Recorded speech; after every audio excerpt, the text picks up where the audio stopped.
దావీదు దేవుని గురించి ఒక్క మాటలో ఏమని చెప్తున్నాడంటే, యెహోవా నా కాపరి అని చెప్తున్నటువంటి సాక్ష్యంతో కూడిన ఈ యొక్క మంచి కీర్తన అయి ఉన్నది. మిమ్మల్ని ఎవరైనా ప్రశ్నించి ఒక్క మాటలో దేవుని గురించి నువ్వు చెప్పు, ఇన్ని సంవత్సరాల నీ క్రైస్తవ భక్తి జీవితంలో దేవుని ఏమర్థం చేసుకున్నావు, దేవుని ఎలా ఎరిగినావు, దేవుడు నీకేమై ఉన్నాడు అని చెప్పేసి ఒక్క మాటలు ఎవరైనా అడిగితే మీరు ఏం చెప్తారు? దేవుడు నా జీవితంలో ఇది అయి ఉన్నాడు అని ఒక్క మాటలో చెప్పాలి. చెప్పగలరా? దావీదుని అడిగితే దావీదు ఒక్క మాటలో నేను చెప్పలేను, దేవుడు నాకు అన్నీ అయి ఉన్నాడు అని చెప్పేసి చెప్తాడు. యెహోవా నా బలము, నా ధనము, నా ఘనత, నా ఐశ్వర్యము, నా కోట, నా కేడెము, నా కొండ, ఎన్ని మాటలు చెప్తాడు దావీదు. ఇవన్నీ కాదయ్యా ఒక్క మాటలో చెప్పు అంటే, యెహోవా నా కాపరి. మరొకసారి ఉచ్చరించుదామా? యెహోవా నా కాపరి, నాకు లేమి కలుగదు అని చెప్పేసి దావీదు ప్రకటిస్తున్నాడు. మనం ఒక్క మాటలో మనం దేవుని గురించి చెప్పగలిగినప్పుడు మనం ఏం చెప్పగలుగుతున్నాం? మనకు దేవుడు ఏమై ఉన్నాడు, ఇంతవరకు ఏం అర్థం చేసుకున్నాం దేవుని అనేది మనల్ని మనం పరీక్షించుకోవాలి. కాపరి అంటే మనకు తెలుసు కదా, దావీదు కూడా కొన్ని సంవత్సరాలు కాపరిగా ఉన్నాడు. చిన్నప్పటి నుంచి తనకు ఊహ తెలిసినప్పటి నుంచి కూడా కాపరిగా ఉన్నాడు. ఆయన దేనికి కాపరిగా ఉన్నాడు? గొర్రెలకు కాపరిగా ఉన్నాడు. తర్వాత దేవుడు అతన్ని హెచ్చించిన తర్వాత మనుషులకు కాపరిగా ఉన్నాడు, ఒక రాజ్యానికి కాపరిగా ఉన్నాడు. మనము ఈరోజు దేనికి కాపర్లుగా ఉన్నాం? ఒక కుటుంబానికి కాపర్లుగా ఉన్నాం కదా, కుటుంబానికి యజమానులుగా ఉన్నాం కదా. దేవుడు ఆదాముకి ఏమని సెలవిచ్చినాడు? నీవు ఈ తోటను కాపు కాయాలి. ఎందుకు? ఆయన ఒక కాపరిలాగా, ఒక యజమానిలాగా దేవుడు ఆ తోటకు, ఆ కుటుంబానికి దేవుడు ఆదామును నియమించినప్పుడు ఏమని చెప్తున్నాడు? కాపు కాయాలి. కాపు కాసే వాళ్ళు ఎవరు? కాపరులే కదా. కాపు కాసే వాళ్ళు ఎవరు? సేద్యపరిచే వాళ్ళు ఎవరు? వ్యవసాయకులే కదా, యజమానులే కదా, సొంత వారే కదా. ఆ విధంగా దేవుడు కాపర్లకు ఒక మంచి స్థాయినిచ్చి నిలబెట్టినాడు. దేవుడు కూడా మనకు ఒక మంచి కాపరిగా ఉన్నాడు. కాపరి అంటే ఏమిటి అని మనం కొంచెం ఆలోచన చేస్తే, శత్రు నోటిలో పడకుండా తప్పించేవాడు. హల్లెలూయా. ఇన్ని సంవత్సరాలు మనం బ్రతికున్నామంటే ఎన్ని మార్లు చెప్పుకున్నాం, మన భక్తి కాదు, మన శక్తి కాదు, మన డైట్ కాదు, మన నీతి కాదు, మన ప్రార్థన కాదు, మనలో ఉన్న ఏ మంచితనం కూడా కానే కాదు. కేవలం ఏంటిది? దేవుని కృప మాత్రమే. చెప్పుదామా? దేవుని కృప మాత్రమే. లేదు నేను నా శక్తిని బట్టి నేను ఉన్నాను ఎవరని చెప్పగలరా? అంతా ఎవరికి ధైర్యము లేదు, దమ్ము లేదు, అంత సీన్ లేదు. మన భాషలో చెప్పాలంటే ఎవ్వరు కూడా తమ సొంత శక్తిని బట్టి బ్రతికి లేరు కదా. 31st చూడలేని వారు ఎంతోమంది, ఫస్ట్ను చూడలేని వారు ఎంతోమంది, 1st తారీఖు రోజు చనిపోయిన వారు, కొత్త సంవత్సరపు ఆనందం లేని వారు ఎంతోమంది ఉన్నారు కదా.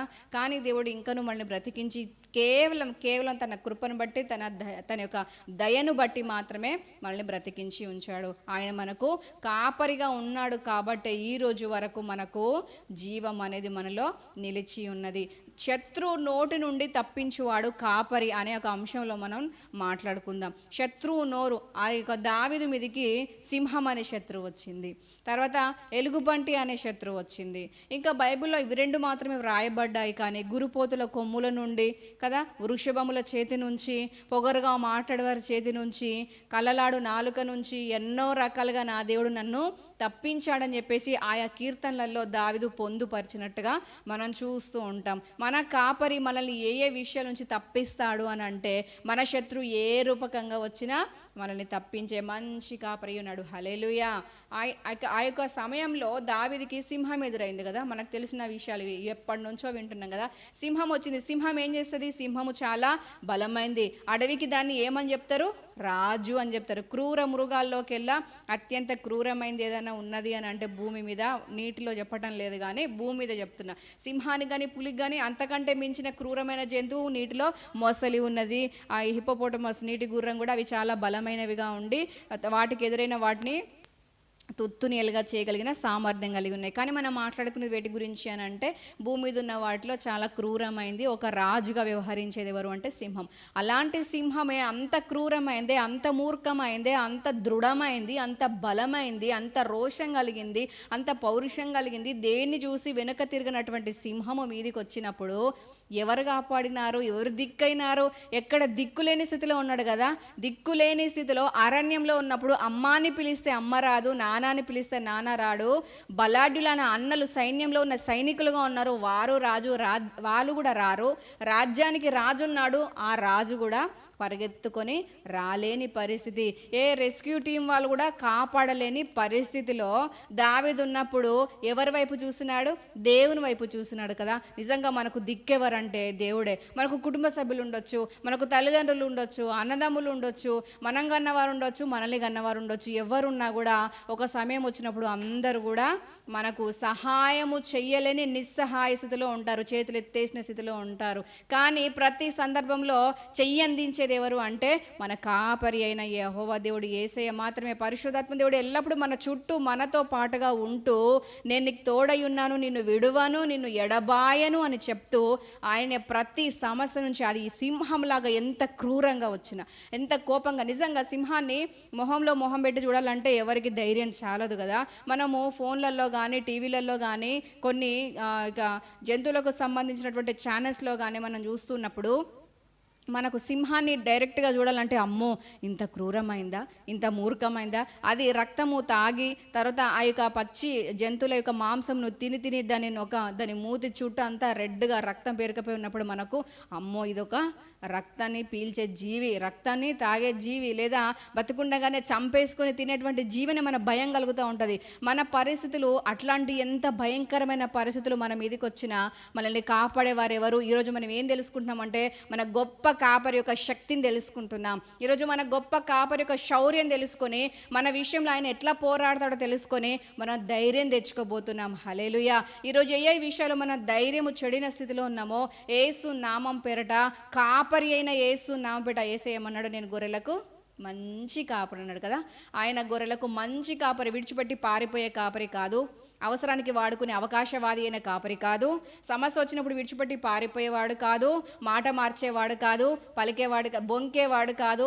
బొంకడం అంటే ఏంటిది? మాటను మార్చడం. ముందొక మాట వెనుకొక మాట మనుషులు మాట్లాడతారు, కానీ దేవుడు అట్లా మాట్లాడేవాడు కాదు. మనుషులు ఉన్నప్పుడు ఒకలాగా మాట్లాడతారు, మనుషులు లేనప్పుడు ఇంకొకలాగా మాట్లాడతారు, కానీ దేవుడు అలా మాట్లాడేవాడు కాదు. దేవుడు ఎల్లప్పుడూ ఒకే రీతిగా మాట్లాడే దేవుడు. ముందే ప్రేమ ఒలకబోసి వెనుక ఎన్నో మాటలు మాట్లాడుతూ వెనుక గోతులు తవ్వేవారు ఉంటారు లోకంలో, కానీ దేవుడు అలాంటి వాడు కానే కాదు. వెనకైనా ఒకటే మాట్లాడతాడు, ముందైనా ఒకటే మాట్లాడతాడు. ఆయన యథార్థవంతుడైన దేవుడై ఉన్నాడు. అయితే ఆయన ఏం చేస్తున్నాడు అంటే సింహపు నోటి నుండి దావీదును తప్పించాడు. కాపరి అంటే శత్రువు నోటి నుంచి తప్పించేవాడని ఈరోజు మనం ధ్యానం చేస్తున్నాం. శత్రువు ఏ రకంగా వచ్చినా, ఆ రోజైతే దావీదు మీదకి అలాగా సింహంలాగా వచ్చింది, ఎంత క్రూరంగా మూర్ఖంగా, దాన్ని చూడడానికే భయంకరంగా.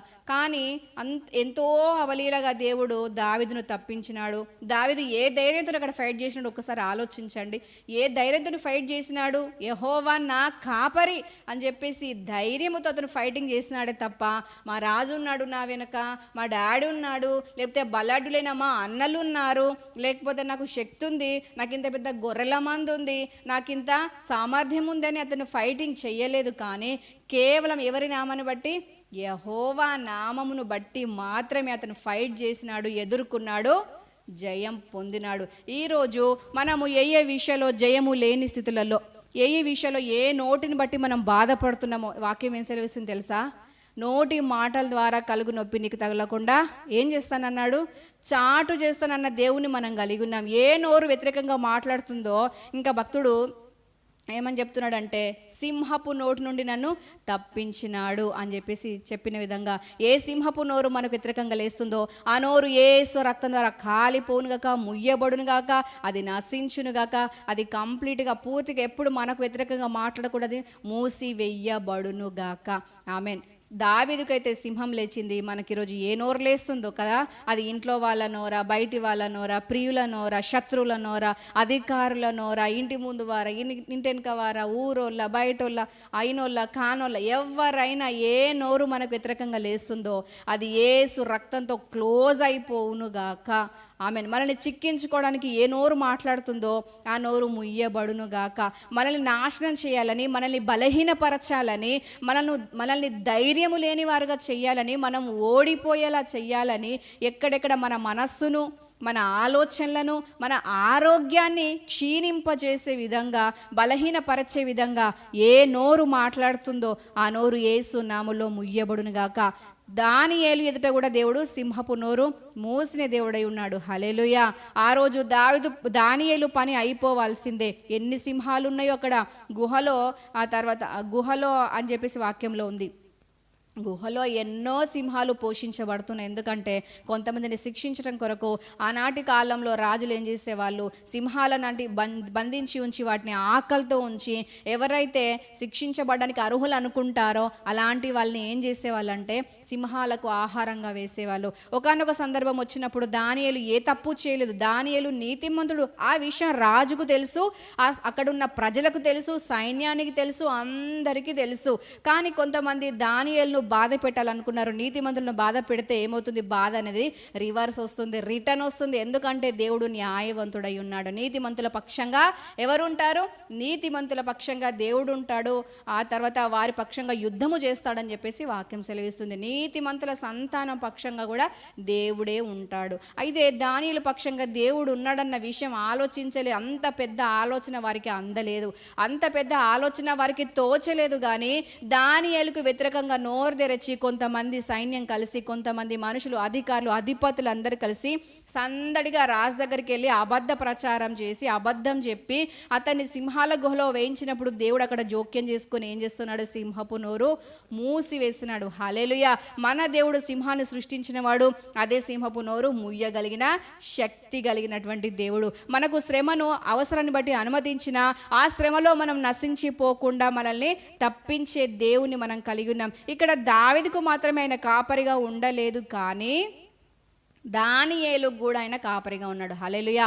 ఆ దావీదు, దానియేలు వారి తరములు గతించిపోయినను ఇంకా ఆయన కాపరిగా ఉండటం మానలేదు. ఇప్పటికి కూడా మనకు కాపరిగా ఆయన ఉన్నాడు. ఎలాంటి కాపరి అంటే నమ్మదగిన కాపరి. ఇక్కడ దావీదు చెప్తున్నాడు కదా, ఏమని చెప్తున్నాడు అంటే, నా కాపరి నన్ను ఎట్లా నడిపిస్తాడో అని చెప్పేసి ఆ కాపరి లక్షణాలన్నీ తలుచుకొని ఆయనను మహిమపరుస్తున్నాడు. ఏమని చెప్తున్నాడు అంటే, పచ్చిక గల చోట్లను ఆయన నన్ను పరుండజేస్తాడు. ఇంత మంచి శ్రద్ధ ఎవరు తీసుకుంటారండి? తల్లిదండ్రులు తమ పిల్లల కొరకు ఇంత మంచి శ్రద్ధ తీసుకుంటారు. కాపరిగా ఉన్నాడు, కానీ ఎలాంటి మనసు కలిగి ఉన్నాడు దేవుడు అంటే, ఒక తల్లి మనసు కలిగి ఉన్నాడు, ఒక తండ్రి మనసు కలిగి ఉన్నాడు. ఆయన నేను కాపరిని కదా, మేపుకొని రావడం అంత మట్టుకే అని అనుకోలేదు. కాపర్లు ఏం చేస్తారు, గొర్రెల కాపర్లు అంత మట్టుకే చూసుకుంటారు. ఈ లోకంలో మనం చూస్తే గొర్రెల మందలు కలిగిన వాళ్ళు, పశువుల మందలు కలిగిన వాళ్ళు ఏం చేస్తారంటే, పశువులను మేపుకొని రావడం మాత్రమే కాదు, వాటికి జబ్బు చేసినప్పుడు కదా మనం చూస్తూనే ఉంటాం, వాటికి జబ్బు చేసినప్పుడు మందులు ఇవ్వటమా, వాటికి అనారోగ్యంగా ఉన్నప్పుడు వాటికి గాయాలైనప్పుడు గాయం కట్టటమా, లేకపోతే అవి ఎక్కడికి వెళ్తే మంచి మేత దొరుకుతుంది, ఎక్కడికి వెళ్తే నీరు పుష్కలంగా దొరుకుతుంది, ఎక్కడికి వెళ్తే క్రూర మృగాల బారిన పడకుండా కాపాడబడతాయి పశువులు అనేవి అన్ని రకాలుగా ఆలోచన చేసుకొని శ్రేష్టమైన స్థలాల్లోకి తోడుకొని వెళ్తూ ఉంటారు. అలాగే దేవుడు కూడా ఏం చేస్తున్నాడంటే, కాపరిగా ఉండి ఆయన ఏం చేస్తున్నాడు, పచ్చిక గల చోట్ల ఎక్కడెక్కడ సమృద్ధి ఉంటుందో, ఎక్కడ ఆశీర్వాదం ఉంటుందో, ఎక్కడ మేలు ఉంటుందో. ఎందుకంటే దావీదు పూర్తిగా దేవుని మీద ఆధారపడ్డాడు. ఆ అరణ్యంలో ఆయనకు దిక్కు లేదు, ఆ అరణ్యంలో ఆయనకు తోడు లేదు, ఆ అరణ్యంలో ఆయనకు ఆదరించే దిక్కు, తోడు, ఇంకా ఆశ్రయము, సహాయము, ధైర్యము, బలము ఎవ్వరూ లేరు. అంటే అందరినీ కలిగిన ఒక అనాథ అని చెప్పాలి. కొన్ని జీవితాలు అలాగే ఉంటాయి, అందరినీ కలిగి ఉన్నా కూడా అనాథల్లాగా ఉండాల్సి వస్తుంది. అట్లాంటి వారి కన్నీరు ఎవరు చూస్తారంటే, తప్పకుండా దేవుడు చూస్తాడు. అందరూ ఉంటారు, కానీ అవసరమైనప్పుడు ఎవ్వరూ ఆదుకోరు. అందరూ చేతులు ఎత్తేస్తారు. అవసరాన్ని బట్టి, అవకాశాన్ని బట్టి వాడుకునే లోకంలో మనం ఉన్నాం. దావీదు కూడా అందరూ ఉన్నారు, కానీ ఏం చేస్తున్నారంటే వదిలేసినారు. వెళ్ళిపో, నీ పని నువ్వు చూసుకొని చెప్పేసి అరణ్యానికి. మరి చిన్నపిల్లవాడు, ఆనాటి కాలంలో క్రూర మృగాలు చాలా ఉండేవి. ఇప్పటి కూడా కొన్ని అడవుల్లో నుంచి ఊర్లలోకి వస్తున్నాయని వార్తలు మనం వింటున్నాం కదా. ఎందుకు వస్తున్నాయి అంటే, వాటికి అక్కడ ఆహారం దొరకడం లేదట. ఆహారం దొరక్క ఏం చేస్తున్నాయంటే ఊర్ల మీద పడుతున్నాయి. అప్పుడైతే సహజంగానే చాలా ఎక్కువ అయిపోయి, వాటి యొక్క ఉత్పత్తి అనేది, వాటి యొక్క సంతానం అనేది ఎక్కువ అయిపోయి, వాటి సంఖ్య ఎక్కువైపోయి ఏం చేసేవంటే, అవి ఎదురైన మనుషుల్ని, తర్వాత జంతువుల్ని అన్నిటినీ అప్పుడు చంపి తినేస్తూ ఉండేవి. చాలా ఎక్కువగా ఉండేది వాటి సంఖ్య. అలాంటి సందర్భంలోనే, అలాంటి కాలంలోనే ఏం చేస్తున్నారు వారి యొక్క కుటుంబ సభ్యులు, అతన్ని చాలా నిర్లక్ష్యంగా, కుటుంబం అంటే కొన్నిసార్లు కొన్నిసార్లు నిర్లక్ష్యం ఉంటుంది, కొన్నిసార్లు ప్రేమ ఉంటుంది. ఎల్లప్పుడూ ప్రేమ ఉండదు, ఎల్లప్పుడూ నిర్లక్ష్యం ఉండదు. మనం నెగిటివ్గా కంప్లీట్గా నెగిటివే అనడానికి లేదు, కంప్లీట్గా పాజిటివే అనడానికి లేదు. కానీ అన్ని పరిస్థితుల్లో మాత్రం దేవుడు తప్పకుండా బాధ్యత వహించి ఎవరు తన మీద ఆధారపడుతున్నారో వారి విషయంలో శ్రద్ధ తీసుకొని తప్పకుండా విడిపించుటకు అన్ని కాలంలో సమర్థుడైన దేవుడై ఉన్నాడు. హల్లెలూయా. దావీదు అలాంటి దయనీయమైన పరిస్థితులు అందరూ ఉన్న పిలిచిన పలకలేని స్థితి, ఆ యొక్క సమస్య వచ్చినా దగ్గరకు వచ్చి ఆదరించలేని పరిస్థితి. అందరూ ఉన్నారు కానీ దిక్కులేనోడ్లాగా, అందరూ ఉన్నారు కానీ ఒక అనాథలాగా అరణ్యంలో పడి ఉన్నాడు. రాత్రనక పగలనక ఎండనక వాననక మంచనక ప్రతి పరిస్థితిలో గొర్రెల్ని కాస్తూ అలాంటి స్థితిలో ఉన్నప్పుడు దేవుడు ఏం చేస్తున్నాడంటే కాపరిగా ఉన్నాడు. హల్లెలూయా.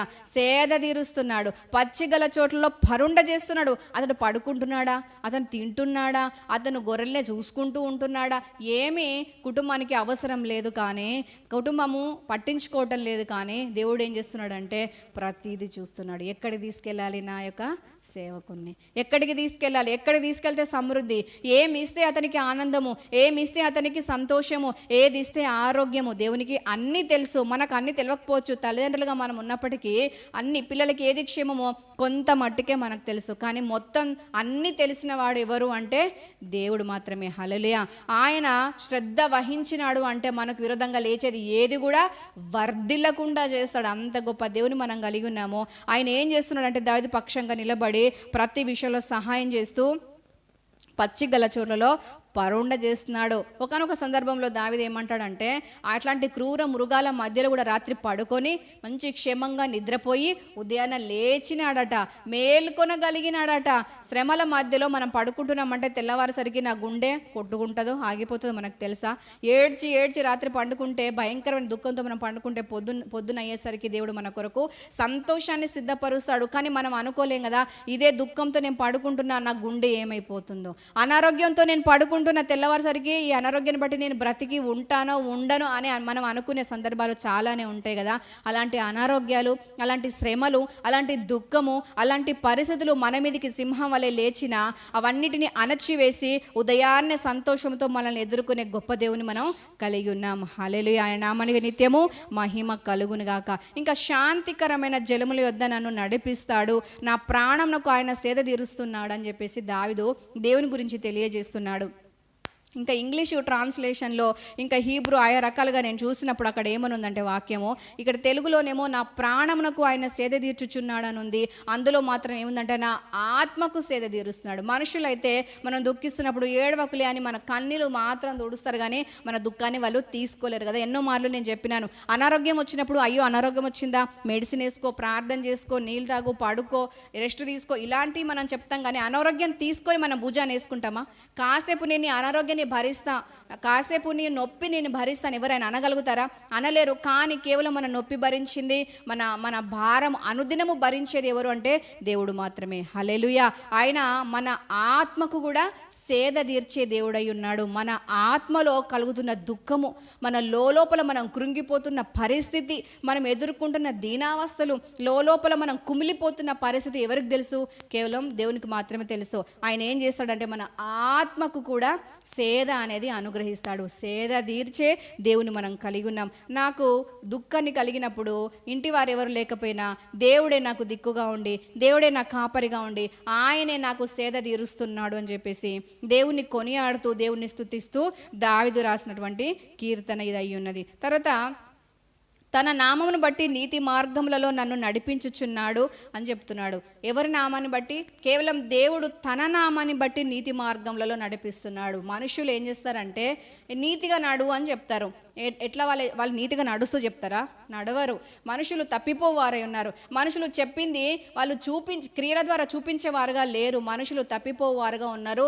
ఈ మంచి పని చెయ్యి అని చెప్తారు కానీ వారు చేసి చూపించేవారుగా లేరు. కానీ దేవుడు తాను మంచి చేస్తూ ఇదిగో ఇలాగా చెయ్యండి అని చేసి చూపించే దేవుడుగా ఉన్నాడు. తన నామాన్ని బట్టి నీతి మార్గాలు నడిపిస్తాడు. తన నామం ఎటువంటిది? నీతి కలది. తన నామం ఎటువంటిది? పరిశుద్ధమైంది. యేసే నామం ఎటువంటిది? శక్తి కలిగింది, విడిపించేది, ఆదరణ కలిగించేది, ఓదార్చేది, ధైర్యపరచేది, స్వస్థత ఇచ్చేది, విడుదలిచ్చేది కదా. యేసు నామంలో శక్తి ఉన్నది అనే పాట మనకు తెలుసు కదా. నిజంగా యేసే నామంలో ఎంతో శక్తి ఉన్నది. ఆ శక్తి గల నామం ద్వారా మనకు నీతిని బోధిస్తున్నాడు, ఆ నీతిలో మనల్ని నడిపిస్తున్నాడు. మనుషులు చెప్తారు ఎన్నో, కానీ అవకాశం వచ్చినప్పుడు చెప్తారు, కానీ చేసి చూపించేది క్రియల ద్వారా ఎవరి దగ్గర కనిపించదు. కానీ దేవుడు అలా కాదు. మన దేవుని పేరు నీతి. ఆయనకేం పేరు? నీతి. ఆయన పేరు సమాధానం, ఆయన పేరు దయ, ఆయన పేరు కనికరం, ఆయన పేరు ప్రేమ. ఆయన పేరులో ఉండడం కాదు, ఆయన క్రియల ద్వారా ఉంది, ఆయన మాటలో ఉంది, ఆయన ప్రవర్తనలో ఉంది. ఆ దాన్ని బట్టే ఆయన మనందరినీ కూడా నీతి మార్గంలో నడిపిస్తాడు. నా దేవుడు నాకు చూపిస్తూ అందులో నడిపిస్తున్నాడు. నీతి మార్గంలో నడువు అని చెప్పేసి అక్కడ త్రో ఉంది, అటు నుంచి వెళ్ళని చెప్పేసి ఇక్కడుండి మార్గం ఉపదేశించేవాడు కాదు మన దేవుడు. చెయ్యి పట్టి నడిపించే దేవుడు. ఇదిగో ఇదే త్రోవ, ఇందులో నడువు అంటూ చెయ్యి పట్టి నడిపించే దేవుడు. మన ముందు పరాక్రమశాలిగా నడిచే దేవుడు, మన ఇరుపక్కల్లో నిలబడే దేవుడు, మన వెనకటి భాగమును కావలి కాసే దేవుని మనము కలిగి ఉన్నాము. ఇదిగో ఇది నీతి గల త్రోవ, ఇది మంచి త్రోవ, నువ్వు అందులోనే నడవాలి. కొంతమంది ఏం చేస్తారంటే తల్లిదండ్రులు వాళ్ళు నీతి మార్గంలో నడవరు, కానీ పిల్లలు మాత్రం నడవాలని చెప్పేసి ఒత్తిడి తీసుకొస్తూ ఉంటారు. అట్లాంటి వాళ్ళు మనం చూస్తూ ఉంటాం. స్కూళ్ళల్లో కూడా ఉపాధ్యాయులు నీతిగా నడవండి, మీరు పెద్దవారైన తర్వాత గొప్పవాళ్ళు కావాలి, ఇతరులకు సహాయం చేసే వాళ్ళు కావాలి, మీరు సహకారం చేసే వాళ్ళు కావాలి అని చెప్పేసి టీచర్లు అంటే సార్లు, ఉపాధ్యాయులైన వారు పిల్లలకు బోధిస్తుంటారు. కానీ ఈ మధ్యలో వస్తున్న వార్తలు ఏమిటి? ఉపాధ్యాయులే పిల్లల మీద అఘాయిత్యాలు చేస్తున్నారు. వాళ్ళు చెప్తున్న బోధకు ఏమన్నా పొంతన ఉందా? అర్థం ఉందా? లేదు. కానీ మన దేవుడు ఏది చెప్తున్నాడో అది చేసి చూపించే దేవుడు, ఆ మార్గంలో చెయ్యి పట్టి నడిపించే దేవుడై ఉన్నాడు. అదే చెప్తూ దావీదు ఇక్కడ దేవుణ్ణి స్తుతిస్తున్నాడు. ఇంకా గాఢాంధకారపు లోయలో నేను సంచరించినను, ఏ అపాయం నాకు భయపడను, నీవు నాకు తోడయుందువు, నీ దుడ్డు కర్రయు నీ దండమును నన్ను ఆదరించును అని చెప్తున్నాడు. గాఢాంధకార లోయలో, గాఢమైన అంధకారము, చాలా చిక్కని చీకటి మనకు ఒక సందర్భంలో బైబిల్లో కనిపిస్తుంది. ఎక్కడ మీకు ఏమైనా ఐడియా ఉందా? Very good. ఐగుప్తులో చిక్కటి చీకటి వాళ్ళని అలుముకుంది. ఎందుకు అంటే దేవుని ప్రజల్ని వాళ్ళు బాధించినారు. కారణం, దేవుని ప్రజల్ని బాధించినందుకు వారికి చిక్కటి చీకటి అలుముకుంది. ఇక్కడేమో దానికి భిన్నంగా జరుగుతుంది. దావీదు దేవుని ప్రజల్ని బాధించినాడా? బాధించలేదు. నీతిగా నడుచుకున్నందుకు అతనికి గాఢాంధకారం కమ్మింది. కొన్ని సందర్భాలు మనకి ఇట్లాంటి పరిస్థితులు ఎదురవుతాయి. మనం నీతిగా నడుచుకున్నందుకు మనుషులు వ్యతిరేకిస్తారు. మనము న్యాయంగా ప్రవర్తించినందుకు మనుషులు ఓర్వలేకపోతారు. మనము దేవుని అనుసరించి నడుచుకుంటూ వాక్యానుసారంగా జీవించినప్పుడు ఎవరైనా తప్పిదంలో ఉంటే వాక్యానుసారంగా హెచ్చరిక చేస్తే, వాక్యానుసారంగా గద్దిస్తే అది వారికి ఓర్వలేక ఏం చేస్తారంటే వెనక మాట్లాడుతూ ఏం చేస్తారు? వాళ్ళు మన గురించి నెగిటివ్గా మాట్లాడుతూ ఉంటారు. ఎలాంటి పరిస్థితి అంటే గాఢాంధకారం, వ్యతిరేకత, ఎంతో బాధ, విడిచిపెట్టబడిన స్థితి, ఒంటరి అయిన స్థితి, అనారోగ్యము, సమస్యలు, ఇవన్నీ గాఢాంధకారం కిందికి వస్తాయన్నమాట. అలాంటి గాఢాంధకారాన్ని అనుభవిస్తున్నాడు దావీదు. ఎందుకంటే మంచి చేసినందుకు. ఇప్పుడు సౌలు రాజు దావీదును తరమాల్సిన అవసరత ఏముంది? దావీదు సౌలు రాజుకు ఏమైనా కీడు చేసినాడా? బైబిల్ ఏమైనా ఉందా?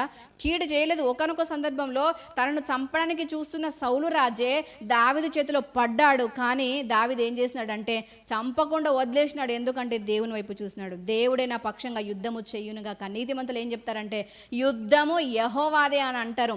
అప్పుడు దేవుడు యుద్ధం చేస్తే ఎలా ఉంటుందో అప్పుడు సౌలు రాజుకు అర్థమైంది, గొలియాతుకు అర్థమైంది, శత్రువులకు అర్థమైంది. దేవుడు నీతిమంతుల పక్షంగా యుద్ధము చేస్తే ఎలా ఉంటుందో ఆనాటి శత్రువులకు అర్థమైంది. అయితే ఆ విధంగా గాఢాంధకారం దావీదును కమ్మింది. ఎందుకు అంటే దావీదు మేలు చేసినందుకు, దావీదు మంచి చేసినందుకు. దావీదుకు గాఢాంధకారం ఎదురైనప్పుడు దేవుడు వదిలిపెట్టలేదు. గాఢాంధకారంలో సహితము దేవుడు తోడుగా ఉండి అపాయము రాకుండా కాపాడినాడు, భయము లేకుండా కాపాడినాడు. దేవుడు తన సన్నిధిని దావీదుకు తోడుగా ఉంచి దేవుడు తన దుడ్డు కర్రతో, దండముతో దావీదును ఆదరించినాడు. ఆయన దుడ్డు కర్ర, దండం ఏదై ఉన్నదంటే దేవుని వాక్యమే. దేవుని వాక్యమే ఆదరణ, దేవుని వాక్యమే ఓదార్పు, దేవుని వాక్యమే ధైర్యము, నెమ్మది. శ్రమలో ఓదార్పు ఏమిటంటే కేవలం వాక్యం మాత్రమే. నీతిమంతుడైన దావీదు దేవుని వాక్యాన్ని బట్టి ధైర్యం తెచ్చుకుంటున్నాడు. గాఢాంధకార లోయలో సంచరించే పరిస్థితి. నేడు మనకు ఎటువంటి గాఢాంధకారం కమ్మిందో దేవుని నామాన్ని బట్టి ఇతరులను ప్రేమించినందుకు గాఢాంధకారం కమ్మిందో, లేకపోతే మనము నీతిని బట్టి హెచ్చరిక చేసినందుకు మన మీద వ్యతిరేకతలు అనేవి లేచి గాఢాంధకారం కమ్మిందో, దేవుడు ఈరోజు మనకు ఇస్తున్నటువంటి వాగ్దానం ఏమై ఉన్నదంటే దేవుడు మనకు తోడయున్నాడు. హల్లెలూయా. మనము భయపడవలసిన అవసరము లేదు. హల్లెలూయా. ఏ అపాయము మన యొద్దకు రాదు. హల్లెలూయా. నీతిని బట్టి హింసించబడుతున్న ప్రతి ఒక్కరికి యేసు నామం పేరిట దేవుని తోడు ఉంది, దేవుని ఆదరణ ఉంది, విడుదల ఉంది, విజయం ఉంది. ఎవరైతే ఆ యొక్క గాఢాంధకారం అనే యొక్క వ్యతిరేకతను దావీదు పైకి చూపినారో, విసిరినారో, కలుగజేసినారో వారే నశించిపోయినారు, కానీ దావీదు నశించిపోలేదు. కాబట్టి దేవుని స్తుతిస్తూ దావీదు ఈ కీర్తన రాయటం జరిగింది. ఈరోజు మనకు కమ్యూన గాఢాంధకారం యేసు నామములో తొలగిపోవును గాక, చీకట్లో మనకు యేసు నామముట వెలుగు పుట్టును గాక, అందుకు అనుకూలంగా యథార్థవంతులంగా మనము వర్ధిల్లుదుము గాక. ఆమేన్. దేవుని వాక్యం ఏం తెలుస్తుందంటే యథార్థవంతులకు చీకట్లో వెలుగు పుడుతుంది. ఇప్పుడు దావీదుకు పుట్టిందా లేదా?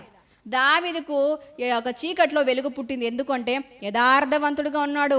ఆయన లోపల ఒకటి బయట ఒకటి మాట్లాడలేదు, తర్వాత లోపల ఒకటి బయట ఒకటి ప్రవర్తించలేదు, లోపల ఒకటి బయట ఒకటి ఆరాధించలేదు. అతడు యథార్థవంతుడై బ్రతికినాడు. కాబట్టి చీకట్లో ఈ గాఢాంధకారంలో అతనికి వెలుగు పుట్టింది. మనం కూడా యథార్థవంతులంగా బ్రతికి గాఢాంధకారంలో మనము వెలుగును పొందుకుందుముగాక. ఆమెన్. యథార్థంగా బ్రతికితేనే మనం లాస్ట్ వీక్ ఆ యొక్క వాక్యాన్ని విన్నాం కదా, షరతులు వర్తిస్తాయి. ఏంటిది? వాగ్దానాలు తీసుకుంటే వాగ్దానం కింద ఏముంది? మనకు వాగ్దానాల కింద ఏమొచ్చింది? ప్రతి ఒక్కరికి షరతు వచ్చిందా రాలేదా? మీకు ఎవరికైనా రాకుండా ఉందా? అందరికీ ఒకలాంటి వాగ్దానాలు తీసుకున్నాం కదా. ఆ వాగ్దానాల కింద దేవుడు మనకు చేసిన వాగ్దానం కింద ఏముంది? ఆ యొక్క షరతు కూడా ఉంది. దేవుడు ఏదైనా వాగ్దానం ఇస్తుంటే దానికి షరతు కూడా ఉంది. ఈరోజు గాఢాంధకారంలో మనకు వెలుగు కలగాలన్నా, అపాయంలో మనకు భయం లేకుండా మనం విడుదల పొందుకోవాలన్నా, మనకు దేవుడు తోడుగా నిలబడాలన్నా, ఆయన దుడ్డుకర్ర దండం మనకు ఆదరణ కలిగించాలన్నా ఒక షరతు ఉంది. ఏమిటంటే దావీదు యథార్థవంతుడిగా ఉన్నాడు కాబట్టి అతనికి చీకట్లో వెలుగు పుట్టింది. మనము యథార్థవంతులమైతే గాఢాంధకారంలో మనకు వెలుగు పుట్టబోతుంది. ఆమెన్. హల్లెలూయా. హల్లెలూయా. గాఢాంధకారంలో దేవుడు దానికి తోడుగా నిలబడి విడుదలిచ్చినాడు. ఈరోజు మనకు కూడా విడుదల ఇస్తాడు. కాకపోతే మనకున్న ముందరున్న షరతు ఏమిటంటే యథార్థవంతులంగా మనం వర్ధిల్లాలి. కాబట్టి కీర్తనలో ఈ యొక్క 23వ కీర్తనలో ఇప్పటివరకు మనం ధ్యానం చేసిన అంశాలను బట్టి దేవుడు మన కాపరిగా ఉన్నాడు. ఆయన మనల్ని ఏ విధంగా రక్షిస్తాడో మనం తెలుసుకున్నాము. మన విషయంలో ఆయన ఎట్లా శ్రద్ధ వహిస్తాడో మనం తెలుసుకున్నాము. అంతేకాదు మనమేమై ఉండాలో కూడా మనం తెలుసుకున్నాం కదా. మనం కూడా యథార్థవంతులంగా బ్రతుకుతూ దావీదు పొందిన కృప మనం కూడా పొందుకొని దేవుని నామమును మహిమపరచే వారంగా మనము వర్ధిల్లుదుముగాక. ఆమేన్.